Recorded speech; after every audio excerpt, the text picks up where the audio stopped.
नमस्कार दोस्तों। जब से हम तैयारी की शुरुआत करते हैं वहाँ से लेकर एक खास स्तर तक की मैच्योरिटी आने तक, परिपक्वता आने तक, हमारे दिमाग में ये सवाल घूमता रहता है कि पहले प्रीलिम्स की तैयारी करें या मेंस की तैयारी करें। यहाँ एक चीज़ मैं क्लियर कर देता हूँ कि परिपक्वता से, मैच्योरिटी से मेरा क्या मतलब है। कोई व्यक्ति लंबे समय से तैयारी कर रहा है, इस आधार पे हम नहीं कह सकते कि वो मैच्योर हो चुका है। किसी ने बहुत बार अटेम्प्ट्स दिए हैं, इस आधार पे भी नहीं कह सकते कि वो मैच्योर हो चुका है। ये इस बात की गारंटी नहीं है, हो भी सकता है, नहीं भी हो सकता है। मैच्योरिटी से मेरा मतलब है कि हम उस तरह के बन जाते हैं, उस स्तर तक पहुंच जाते हैं जहां पे हमें साफ साफ समझ में आने लगता है कि एग्ज़ाम का नेचर क्या है और दूसरी बात, एग्ज़ाम की डिमांड क्या है। जब ये दो बातें हमें पता चल जाती हैं तो ये प्रश्न गायब हो जाता है, फिर हम अपने काम में लग जाते हैं, जो ज़रूरी है वो करने लगते हैं। लेकिन ये जो क्वेश्चन है ना, ये जो प्रश्न है, ये हल्के में लेने वाला नहीं है। बहुत सारे लोग इसी उहापोह में लगे रहते हैं, यहाँ से कूद के वहाँ, वहाँ से कूद के यहाँ, समझ में नहीं आता क्या करें। इसी चक्कर में उनके कई अटेम्प्ट्स निकल जाते हैं, फेल होते रहते हैं। इसीलिए ये ज़रूरी प्रश्न है, इसका जवाब हमारे पास होना चाहिए। चलिए इसी का जवाब खोजते हैं। देखिए, इस एक प्रश्न का जवाब हम 3 प्रश्नों के उत्तर से करेंगे, यानी कि 3 प्रश्न और हैं जो इसी के उत्तर के संदर्भ में हैं। उससे जब हम डिस्कस करेंगे, उनके उत्तर की तलाश करेंगे, तो अपने आप क्लियर हो जाएगा कि हमें क्या करना चाहिए, सबसे पहले क्या करना चाहिए। ठीक है जी, तो चलिए देखते हैं। 2 प्रश्न पहले डिस्कस कर लेते हैं, उसके बाद से तीसरा प्रश्न। एक प्रश्न ये है कि पहले प्री की तैयारी करें तो क्या होगा। बहुत सारे लोग आपसे कहेंगे, या आप भी अपने आप को तर्क देते होंगे कि पहले प्रीलिम्स तो निकालो, पहले प्री की तैयारी कर लो, उसके बाद से आगे देखना क्या होता है, उसके बाद से मेंस की तैयारी के लिए पर्याप्त समय है, कहीं कोचिंग वोचिंग कर लोगे, प्रैक्टिस कर लोगे, आराम से निकल जाएगा। प्री सबसे बड़ा चैलेंज है, इसलिए प्री निकालना ज़रूरी है। इस तरह के तर्क हम देते हैं। कोई कहता है कि मेंस की तैयारी पहले करो, क्योंकि जब मेंस तैयार करोगे इतनी ढेर सारी चीज़ें इसमें पढ़नी होती है कि प्री तो अपने आप तैयार हो जाएगा, मेंस ही तो पढ़ना है। ये दोनों बातें अपने आप में बेसिकली गलत हैं, इनसे कुछ खास मिलने वाला नहीं है। इसीलिए हम एक एक करके गहराई से समझते हैं कि क्या होता है। मान लेते हैं कि हम पहले इसे लेते हैं कि पहले हम प्री की तैयारी करें तो क्या होगा। प्री की तैयारी करने का मतलब यह है कि हम अपना सारा ध्यान, सारा फोकस इस बात में लगाते हैं कि प्री में किस तरह के क्वेश्चंस आते हैं, हम तथ्यों पर ध्यान दे रहे हैं, करंट अफेयर उसी हिसाब से पढ़ रहे हैं, ये सारी चीज़ें हम कर रहे हैं। प्रारंभिक परीक्षा के नज़रिए से उसी का टेस्ट दे रहे हैं, ये सारी चीज़ें कर रहे हैं। इस तरीके से कर रहे हैं कि हमें प्री निकालना है, ऐसे नहीं सिर्फ नाम के लिए नहीं, इस हिसाब से कि हमें प्री निकालना है। मान लेते हैं कि हमारी तैयारी बहुत अच्छी हो गई, हमने प्रीलिम्स पर ही फोकस किया और हमने प्रीलिम्स निकाल लिया। हमारा मकसद तो यही है ना, पहले प्रीलिम्स की तैयारी हम कर रहे हैं, हमने प्री निकाल लिया, फिर क्या होगा। प्री निकालने के बाद क्या होगा, हमारे सामने मेंस होगा, मुख्य परीक्षा होगी। और जब हम मुख्य परीक्षा में जाते हैं तो देखते हैं कि इसमें तो ढेर सारी चीज़ें पढ़नी है। जब उसके क्वेश्चंस देखते हैं तो दिमाग काम करना बंद कर देता है। तो फाइनली होता यह है कि हमने प्री तो निकाल लिया, मिठाइयाँ बांट दी, घर वाले रिश्तेदार सब खुश हो गए कि चलो कम से कम मेंस तक तो पहुँचे। मेंस नहीं निकलता, और जैसे तैसे करके मेंस निकल भी जाए तो इतने कम नंबर से होते हैं कि फाइनल रिजल्ट में उतने नंबर्स नहीं आते कि आपका लिस्ट में नाम आ सके, फेल हो जाते हैं। बहुत सारे लोगों के साथ ये होता है, आगे भी होगा। वो प्री पर इतना फोकस करते हैं कि मेंस को पूरी तरह से इग्नोर कर देते हैं और प्री निकाल भी लेते हैं। बहुत सारे लोग नहीं भी निकाल पाते हैं, क्योंकि उसमें आगे हम बात करेंगे कि मेंस की तैयारी का क्या रोल है। लेकिन इसका जो मकसद है, जो फाइनल डेस्टिनेशन दिखता है, वो 99% इसी रूप में दिखता है कि आप भले प्रीलिम्स निकाल लें, लेकिन अगर मेंस की तैयारी नहीं की है तो सिर्फ प्री निकाल के कहाँ तक पहुँचेंगे, मुख्य परीक्षा तक पहुँचेंगे, देंगे भी, उतने नंबर्स नहीं मिलेंगे, सिलेक्शन नहीं होगा, फिर 1 साल बर्बाद होगा और फिर शुरू से तैयारी करनी पड़ेगी। तो ये कहीं से भी ठीक नहीं है कि हम सिर्फ प्रीलिम्स की तैयारी करें। इतनी बात समझ में आ गई, मेरे ख्याल से आ ही गई होगी। अभी तीसरे क्वेश्चन पे जाना बाकी है। दूसरा प्रश्न क्या है कि पहले मेंस की तैयारी कर लेते हैं। तो पहले मेंस की तैयारी करेंगे तो क्या होगा। इसके पक्ष में बहुत सारे लोग तर्क देते हैं, बहुत सारे टीचर्स भी हैं जो तर्क देते हैं, बहुत सारे लोग जो पहले सेलेक्ट हुए हैं वो भी कहते हैं कि पहले मेंस की तैयारी करनी चाहिए। कुछ हद तक ठीक है, पूरी तरह से ये बात गलत नहीं है। कुछ हद तक ठीक है, लेकिन पहले मेंस की तैयारी करने में ही हम सारा ध्यान लगा देंगे तो समस्या ये होगी कि हम प्री ही नहीं निकाल पाएंगे। मैं ऐसा क्यों कह रहा हूँ? क्योंकि लगातार, चाहे यूपीएससी की बात कर लीजिए, यूपीएससी के क्वेश्चंस देख लीजिए, या पीसीएस एग्ज़ाम्स की बात करें, लगातार प्री का पैटर्न बदलता जा रहा है। सीसेट लगातार कठिन होता जा रहा है।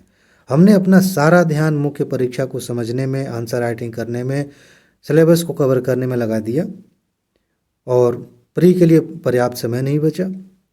प्री एग्ज़ाम करीब आया, जैसे तैसे करके 2-3 महीने पढ़ाई की, नहीं निकाल पाए, तो सारी मुख्य परीक्षा की तैयारी धरी की धरी रह जाती है, कोई फ़ायदा नहीं होता। यानी कि सिर्फ इसको भी लेकर चलेंगे तो भी कुछ नहीं होने वाला है।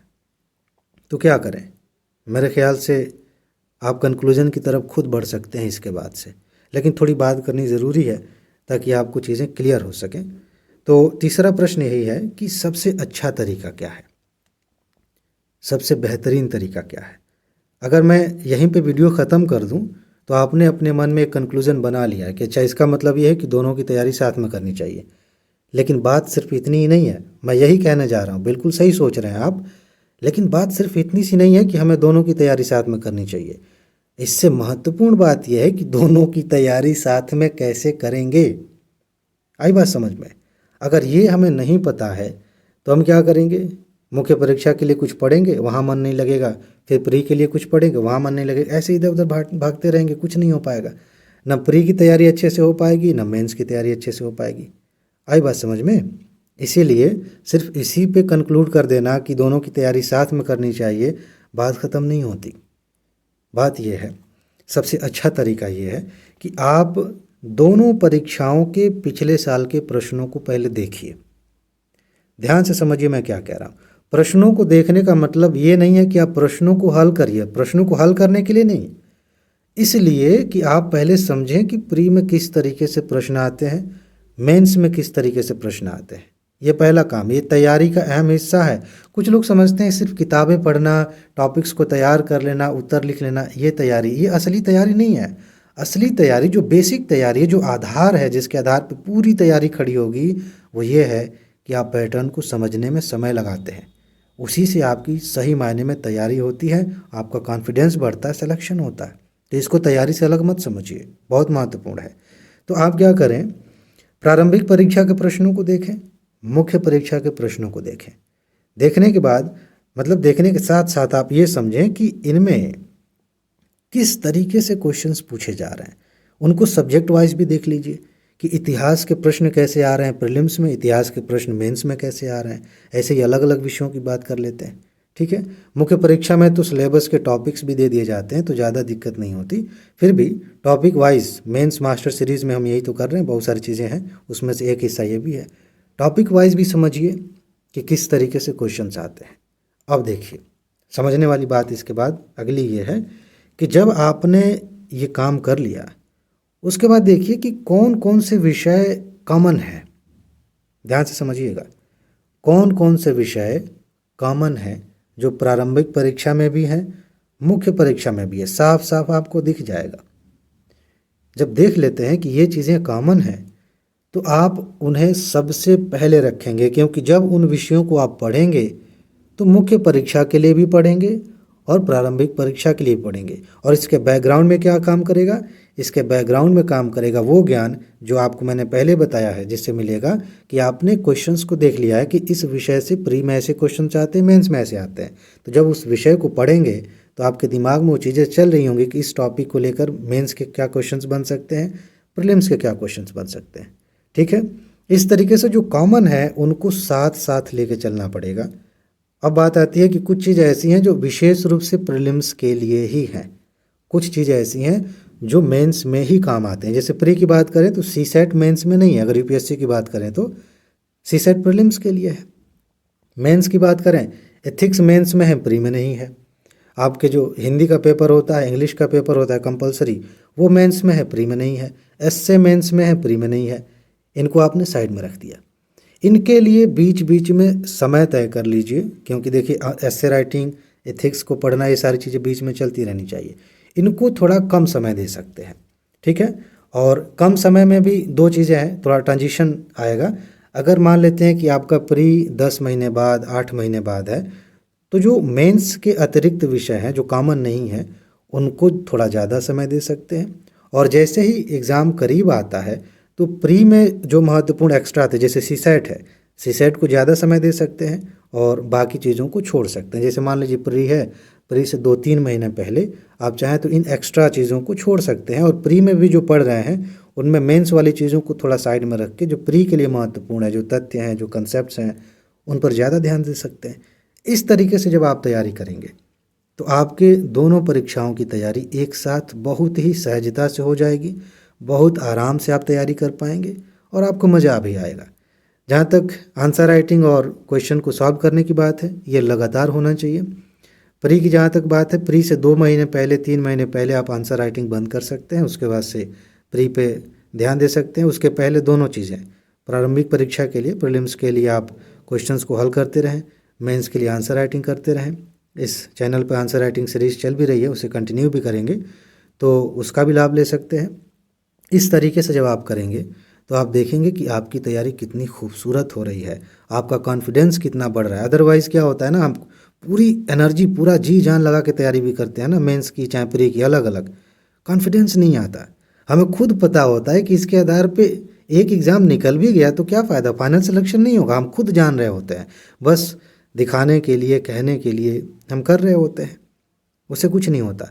लेकिन फाइनल सिलेक्शन चाहिए तो इससे बेहतरीन उपाय मुझे तो फ़िलहाल नहीं दिख रहा है, आगे दिखेगा तो बताऊंगा। लेकिन ये सबसे बेहतरीन उपाय है, सबसे अच्छा उपाय है कि आप इस तरीके से प्री और मेंस की तैयारी करें। ठीक है जी।